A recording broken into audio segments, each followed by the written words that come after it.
Misha here, and picking back up. Last time we talked about NASA's SLS and the Orion capsule. Now, this is all part of the Artemis program, Return to the Moon. Artemis 1 flew in 2022. It was an uncrewed flight that circled the moon for 3 weeks. And it was the first launch of SLS Block 1. The second launch, scheduled for next year, still Block 1, still the Orion capsule, is supposed to be a manned flyby of the moon. And then Artemis 3, scheduled for 2027, yeah, we'll see, is meant to be the last Block 1 flight here, which has enough lift capability to get a fully kitted out Orion module to the moon. But you'll notice that's it, because the third mission is scheduled to be a lunar landing, America's return to the moon.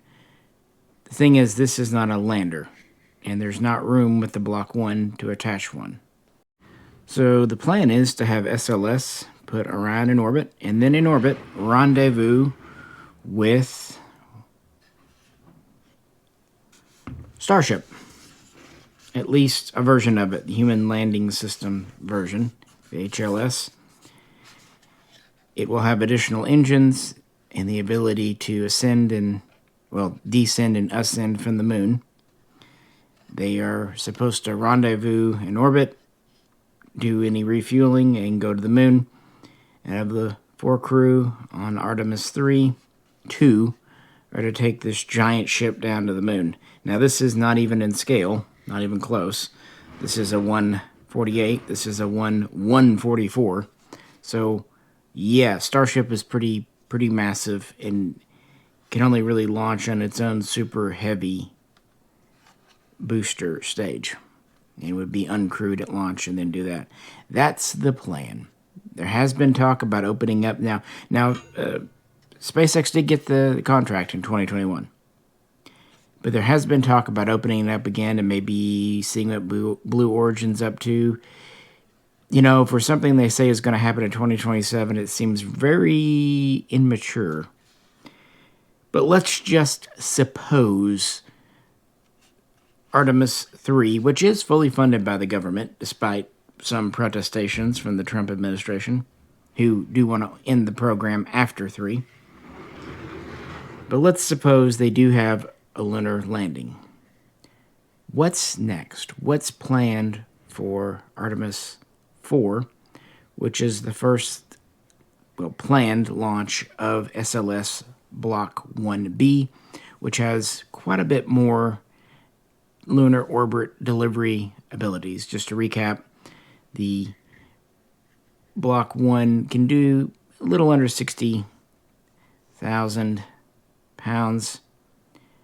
So you're looking at about 10 tons more, 20 to 25,000 pounds more to lunar orbit with Block 1B.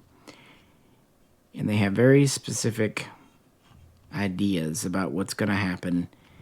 And with all that, we can talk about NASA's Lunar Gateway Station. All right, we're going to move our modules away, at least the 1/48 scale. Here's a different one of Orion. It's closer to 1/80 scale, 1/72. And yeah, it's from a toy. That's the best I could find to illustrate Gateway Station. We'll set this aside as well. The concept goes back. It's actually the Deep Space Gateway Station. It really design studies for the core element here were in 2017. And in 2019, a contract was awarded to Maxar Systems, today Lanteris Systems in California, to design the PPE, the power and propulsion energy module, which is basically a space tug design with ROSA, which is roll-out solar array systems integrated here, wings, pretty much an adaptation of the International Space Station with a central lattice truss here.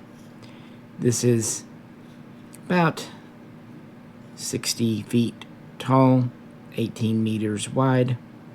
These arrays that come out reach 20 meters. And so a lot of the overall mass is just there. What's quite interesting, like the Chinese space station, this also has multiple Hall thrusters, ion thrusters, and xenon and argon fuel on board. In fact, this is about 5,000 kilograms, so 5 tons. Of that, almost half is fuel and other expendables. So dry, it's under 3. Again, the arrays. And this is not a pressurized module. It's the power module, the engine module, the generator of energy. These generate 60 watts of power. So not bad. And of course they can rotate to face the sun at optimal positioning and then have batteries to store up when on the dark side of the moon, which is not always the dark side. It's just the side that's not facing us, as it were. So yeah, the contract was let out. Basically in 2019, NASA shows off the preliminary design for Gateway Station. And design work was really divided between NASA and Maxar themselves, with Maxar being the primary contractor who would start building this. And of course they would have several subcontractors. But yeah, main assembly was done in California, and by 2023, they're testing the engines and fitting things out. And by now, this is the probably most complete element of what is supposed to be the Lunar Gateway Station. To be fair, it was fully funded, at least the initial stages, in the recent spending bills in 2025. So this element is pretty much complete and undergoing ground testing, but there's not much you can do with it because we need pressurized modules, and it will actually launch with the first one both together. Really first announced in 2020 and contracts awarded that year in 2021 as well. We have what was once known as the MHM, the Minimal Habitation Module, has more recently been renamed the HALO, the Habitation and Logistics Outpost. This is a pressurized hull, and it will be attached to the PPE, the PPM, and launch together. And you might think that they would launch using the SLS here, but they're not going to. At least that's not the plan. Nope, they're going with the tried and tested SpaceX Falcon Heavy, which, as we talked about, can get about 15 tons into actual lunar orbit. It can get more to the moon, but actually getting them decelerated and orbiting about that. So that gives us kind of our limitation, meaning that with the power module, HALO here needs to weigh around 9, no more than 10 tons with, all the equipment on board. Meaning the unit, they're projecting 14 just to give them a margin of error. So what's going on here?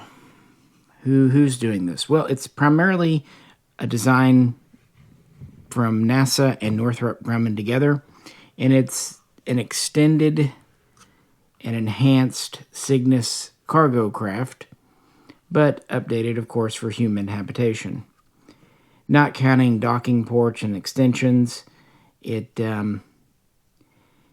has an overall length of about 23 feet and a diameter of 10 feet and some change.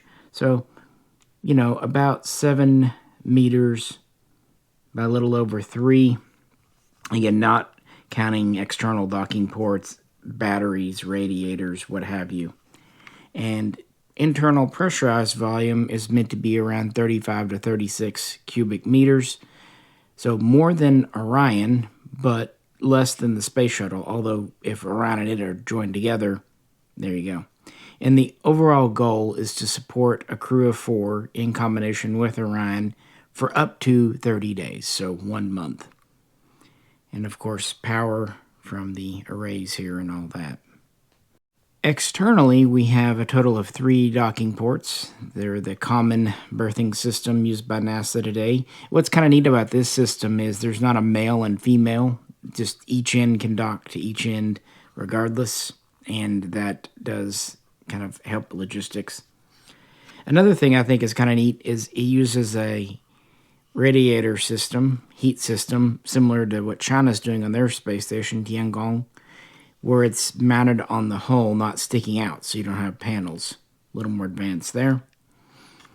And pretty much everything's in a micro form here.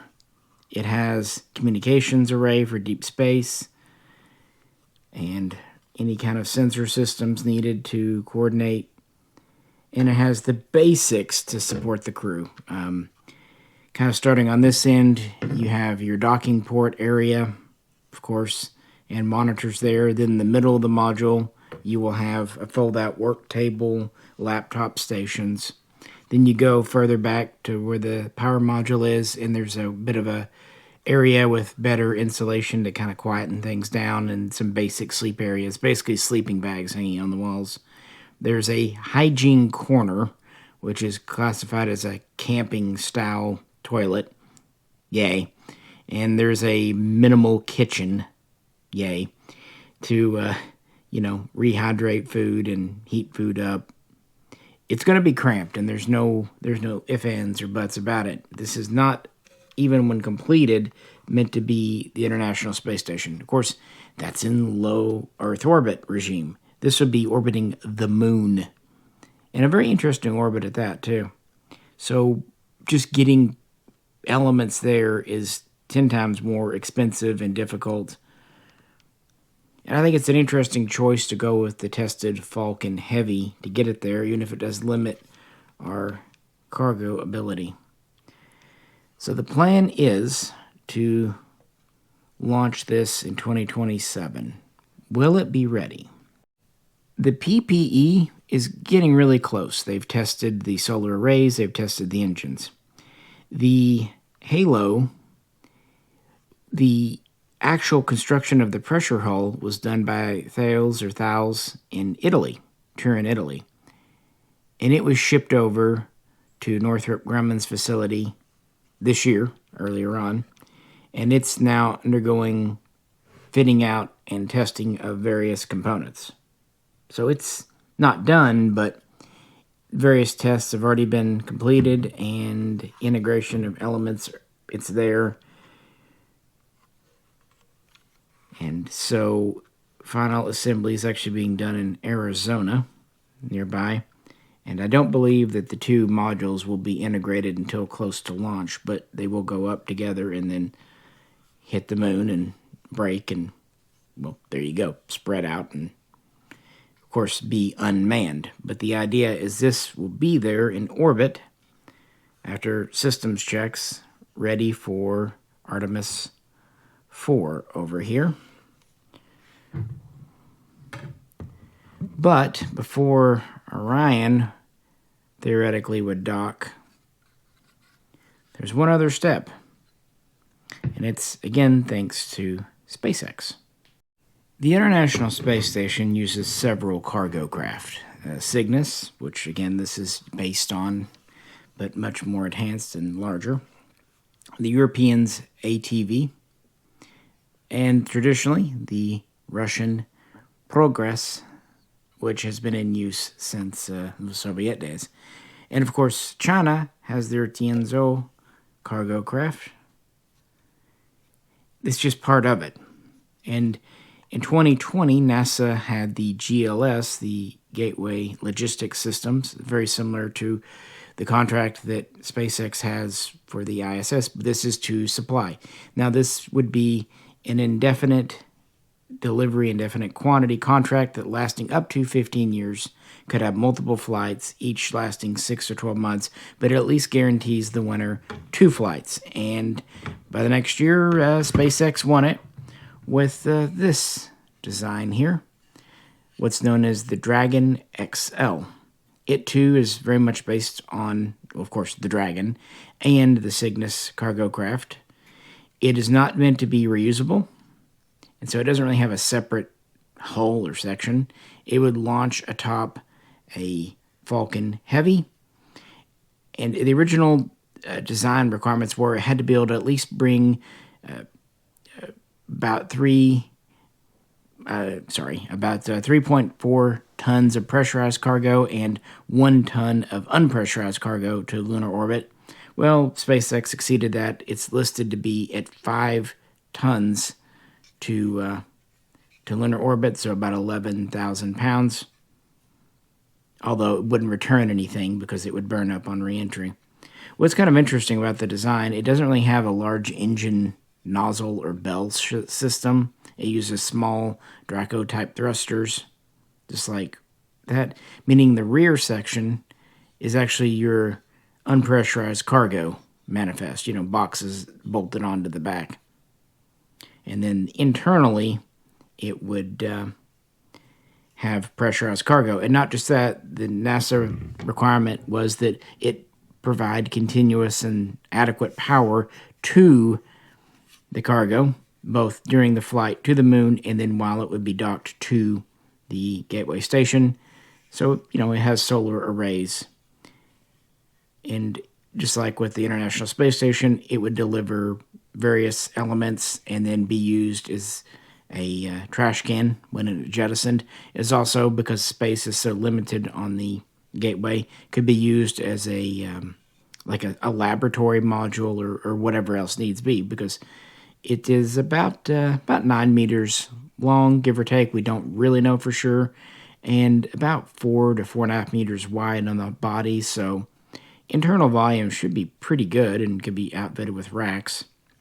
And the idea is, okay, so 2027 you have Artemis 3, and then in 2028 this will be up and orbiting the moon by that time.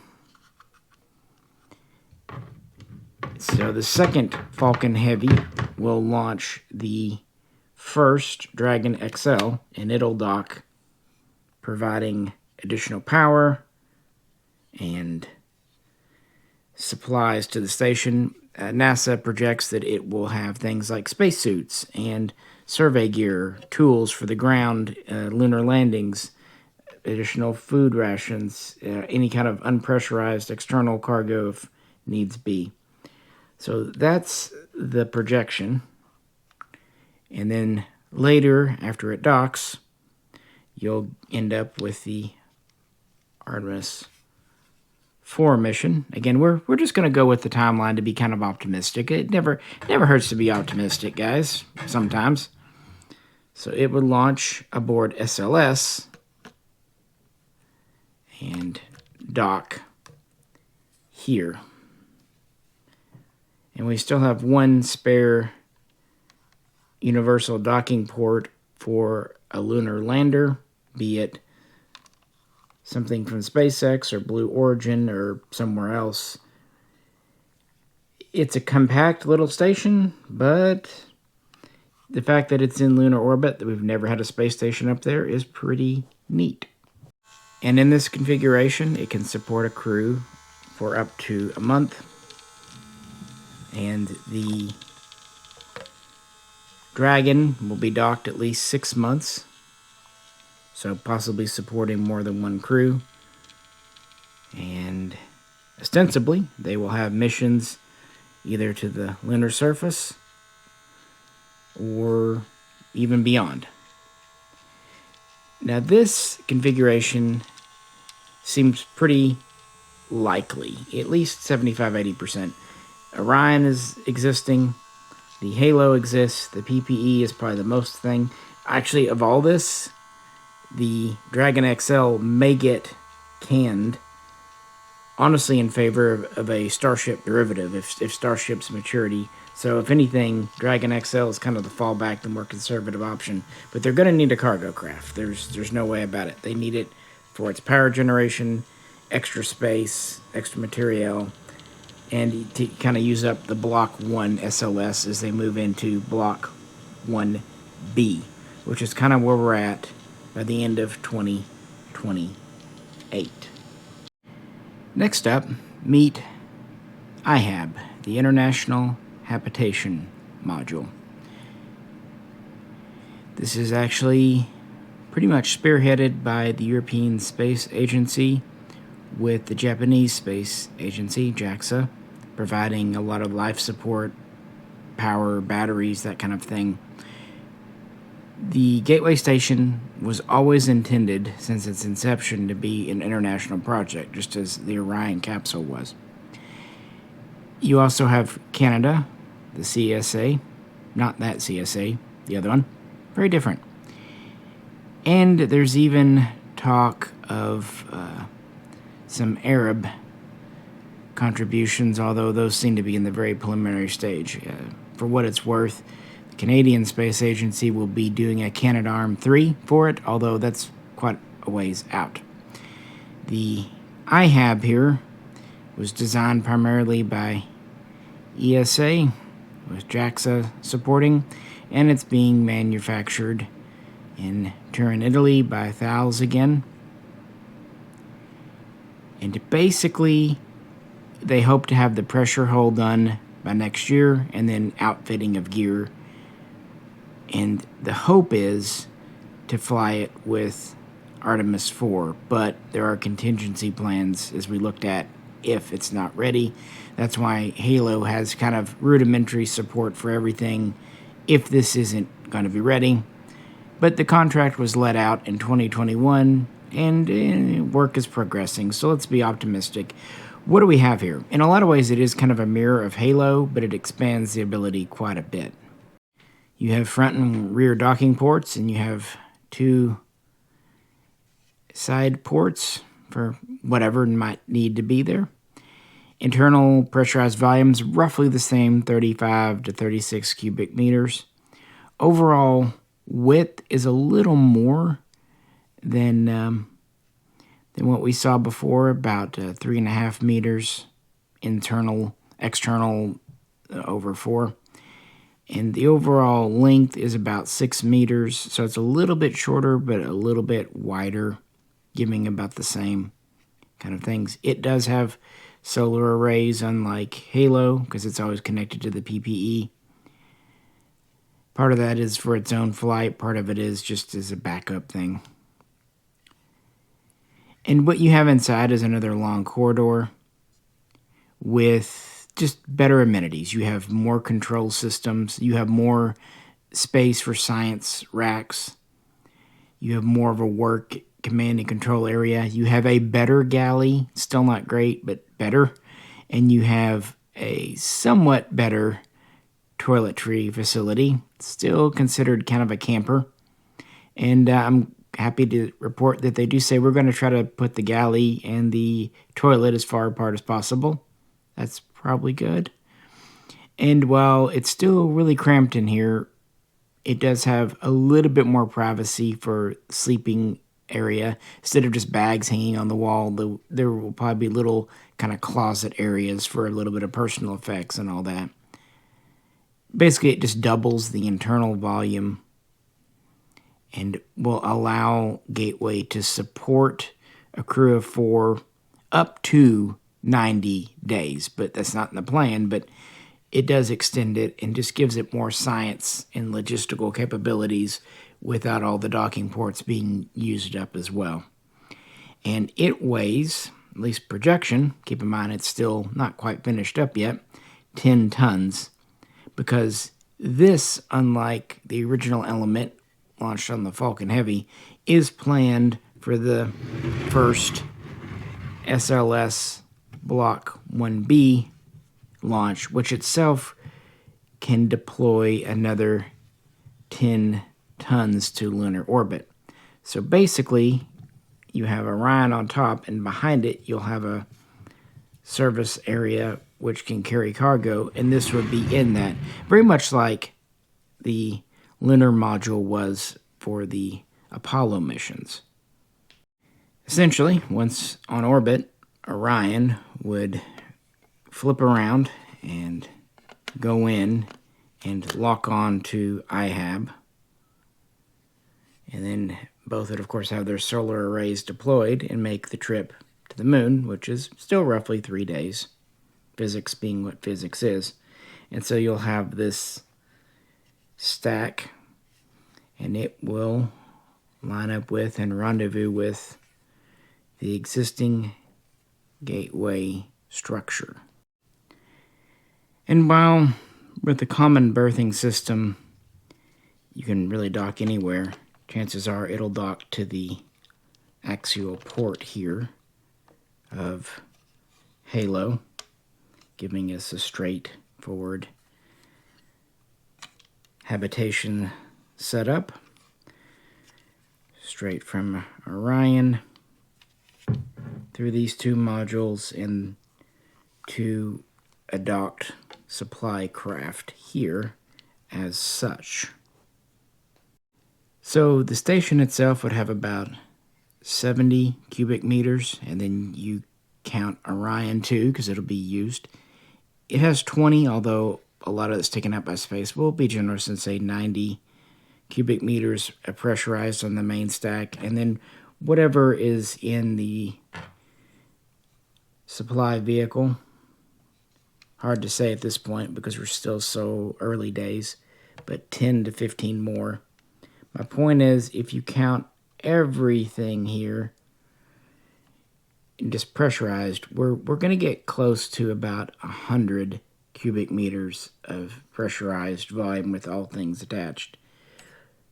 Notice there's still not a lunar lander. That's kind of funnily one of the least defined things at this point, which is concerning, but we're trying to be optimistic here. So I'll also point out that the International Space Station, depending on exactly how you analyze it, is 900 to 1,000 pressurized. So, yeah, quite a bit smaller, even once we've added a couple of modules. And this is supposed to happen by September of 2028. But in case the ESA contribution IHAB isn't ready, yeah, Orion can dock directly with Halo and still have operations. So, a bit of a plan A, plan B there. But let's hope it does happen, because probably by then China will be getting very close, if not already there, on the moon. Our next module is less far along, but did get a major redesign about a year ago and is under construction. It is another contribution from ESA, the European Space Agency, and it's part of the Thales group, but it's primarily being made in France with parts made by JAXA. And it's part of the ESPRIT, ESPRIT system. Originally it was known as the ERM, the European Refueling Module, but it was recently renamed to Lunar View Module. And this is a bit of a multi-purpose chunk.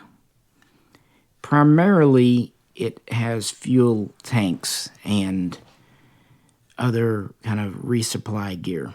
In fact, it's supposed to be roughly 10 tons at launch. Again, it'll be on SLS Block 1B.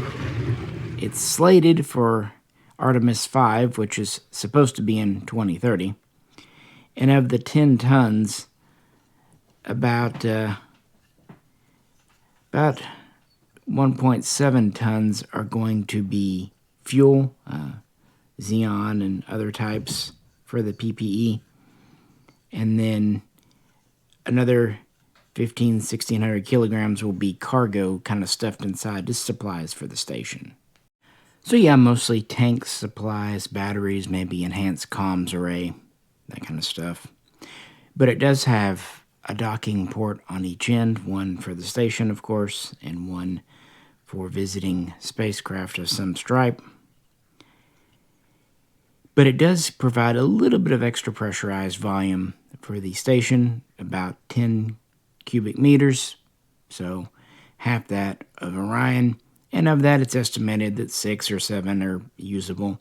Essentially, there's a passage about 3 to 3.5 meters wide, depending on where. Externally, it's quite a bit wider because of protrusions at over 4.5 meters. And lengthwise, it's pretty much like we've been seeing with the rest, about 6.5 meters, give or take. And in that passage, it's planned to have storage for supplies and just a way for crew to go between one and other places. But there is one built-in workstation for science, just another kind of work area there. And there is, well, the area it gets its name from, Lunar View. It's kind of a miniaturized version of the cupola from the International Space Station. There's supposed to be 6 relatively large windows for viewing the moon or spacecraft that are coming in or leaving to go on the moon. Just an observation point, and really just kind of lounge point, a way to get away from it all, little extra space, but mostly just there for a little bit of science and storage. And like I said, it's supposed to go up on Artemis 5, and it'll co-manifest with the Orion capsule. So just as before, Apollo style, we'll do a flip around, pull this out of what's known as the exploration module behind Orion once on the way to the moon, and do a flip and head towards the existing station stack. So here we are. Now, I should point out that Gateway, unlike the International Space Station, is not planned to be habited all the time. You'll have the Artemis 4 mission at the end of 2028, and then it'll be pretty much dormant in 2029. And when this was kind of conceived, there was an idea to dock this to the end of IHAB, and that still could be the ultimate goal. But as of now, ever since it was renamed to Lunar View, it seems like Orion will rendezvous with one of the lateral ports of Halo, docking the Lunar View, the former directly there, which does make sense logistically. It gives a little better clearance for docking there versus the solar arrays. It also means that the pipelines for the fuel, propellant, and everything to go to the PPE don't have to go near as far. Logistically, it does make sense. And basically, it would have its one end free for visiting spacecraft, typically supply craft. It doesn't seem like that's Orion's permanent mount. It'll just dock there while coming in, and then after the hooking up, at some point, will undock and reattach at the end of the IHAB module, which is kind of its dedicated place, which makes sense. Comes in. That means that resupply vehicles like the Dragon XL here can dock to the refueling and observation module. And then this lateral port is reserved for the human landing system, such as it is right now. And that leaves these 2 ports on IHAB free. There are plans to have a further extension, another habitation science module, and then that also gives us one more free port for another visiting supply vehicle or even another manned craft down the road.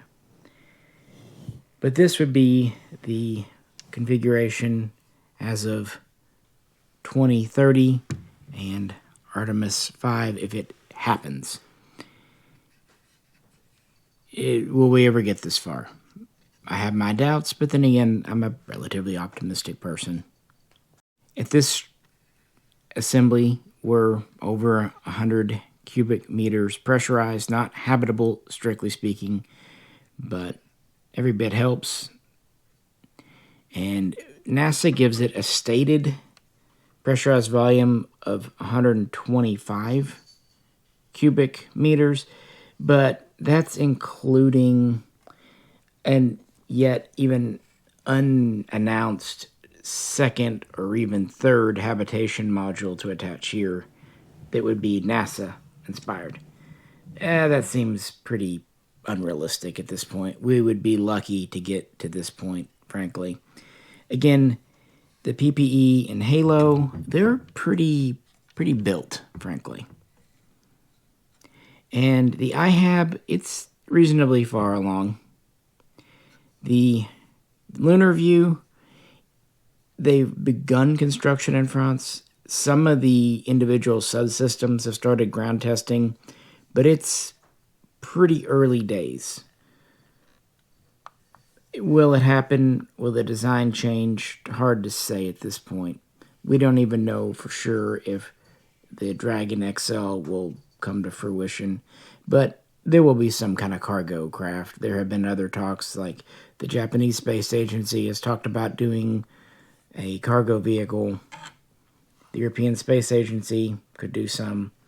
It doesn't really matter. It's a disposable tube to bring stuff there. This, again, is about 180 scale, so it goes to show you that it's not going to be a huge station, even if it's brought up.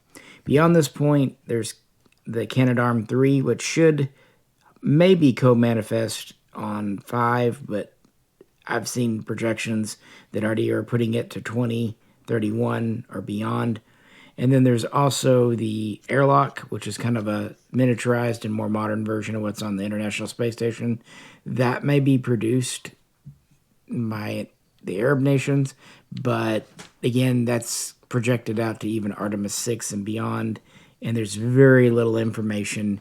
If it does come to fruition, it may dock to one of the side ports, but that's more speculation than even this is, and frankly, enough's enough at that point. For what it's worth, it does light up in a few areas.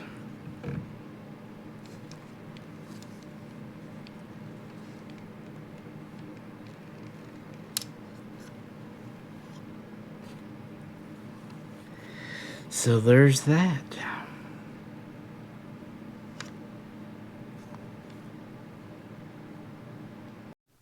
Will Gateway Station happen? Should it happen? Some point out that it would be very useful to have an outpost orbiting the moon. It makes landing and taking off from the moon easier. It's a jumping off point to go deeper into space, such as Mars. And it pushes cooperation with Europe and America, Canada, Japan, maybe even other agencies further. And it gives a foothold. And it's a smaller, less convoluted thing than the International Space Station. Notice there's no Russian involvement, as sad as that is, but that's been coming for a long time. They say they're going to do other things, but their space program is even less well-funded than ours. Others, though, including some famous astronauts, say that we don't need this. Then again, that's often said when it's not your project. It was said about the space shuttle, and I'm not saying they're right or wrong, but there's something we can just, do like Artemis 3, directly land on the moon.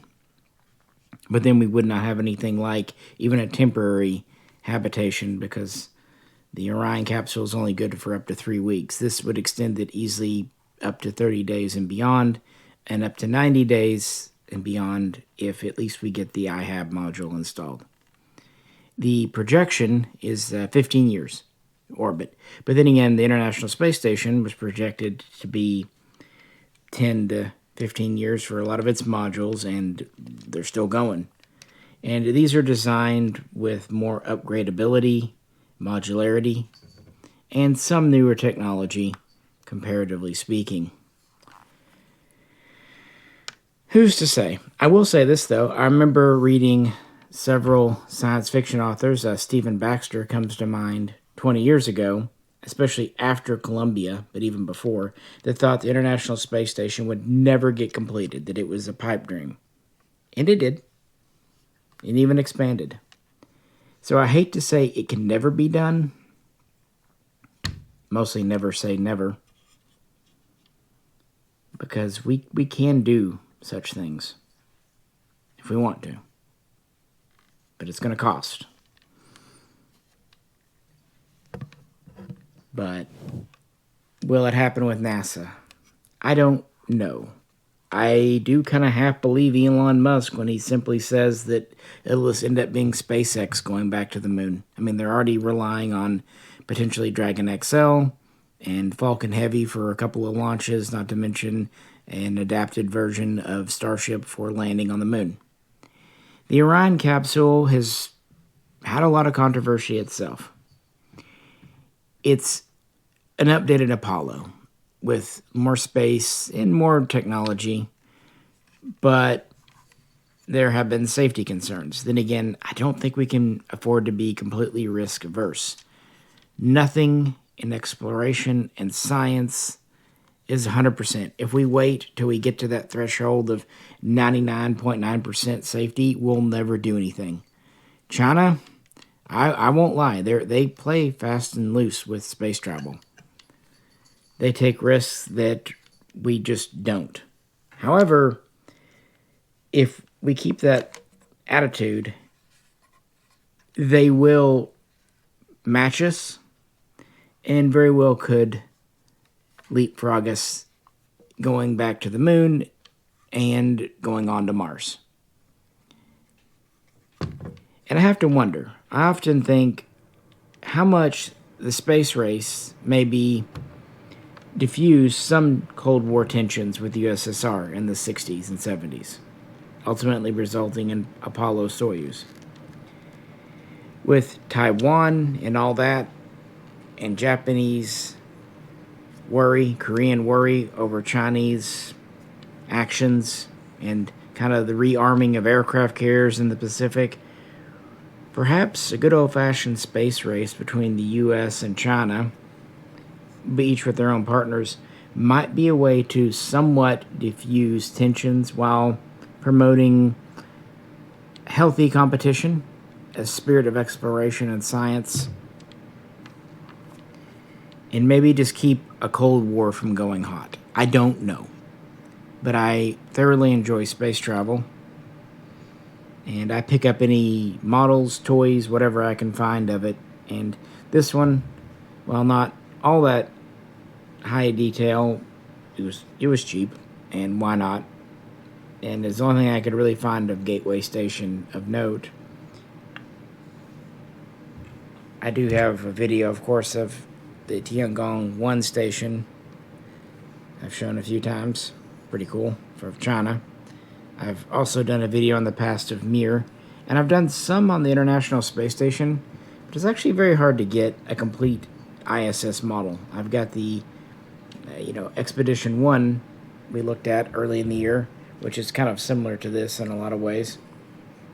I wish someone would do a full size, but still kind of modular version. Oh well.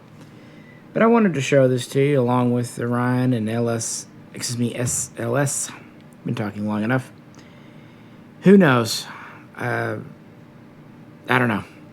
It definitely puts what SpaceX has accomplished into kind of broader detail and really, I think, puts them in a pretty good light, frankly. But what do you think? Do you think Artemis should happen at all? Should we go back to the moon? I do. Do we need Gateway? You could debate that, but I will say this. The ways the U.S. government wastes money if they're going to waste money, if they're just bound and determined, let's do it on something cool like this. Instead of just lining some senators and whatever's pockets and paying foreign people money that won't ever be appreciated. No one in particular. I'm serious. I just, I do believe in foreign investment for our own good, but, we talk about the billions this has cost so far for Iran, but then we look at the trillions that we just blow on literally nothing.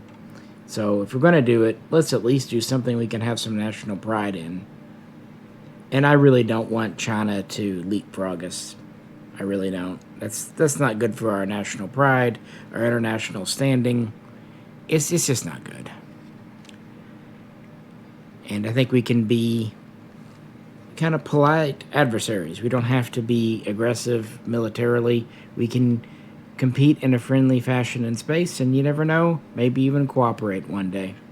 After all, it's America that doesn't allow the Chinese on the International Space Station, not vice versa. That was a decision made by the Obama administration. And again, even though the Trump administration has tried to cancel or curtail Artemis, Orion, Gateway, it has been funded, at least the initial modules. So let's do it. Might as well. Frankly, what have we got to lose at this point? We've already invested. Sometimes the sunk cost fallacy, it does kind of work. But yeah, just been wanting to show this with you for a while, along with the other ones. And if you haven't seen them, I've done a couple of videos on SpaceX and several on the Chinese program. Probably next time we visit space, we'll talk about exploration of Mars. Curiosity, Perseverance, Pathfinder before that, and the Tianwen-1 out of China. With that, I'm surprised the girls have been this well behaved. Of course, I did feed them, so that usually helps. Hope everyone's having a good start to their Christmas holiday season. And if you all could, please like, share, subscribe, comment, all that good fun stuff. With that, I've got some work to do, some packing to do, and I need to eat a bite myself. This is Misha. Catch you very soon next time.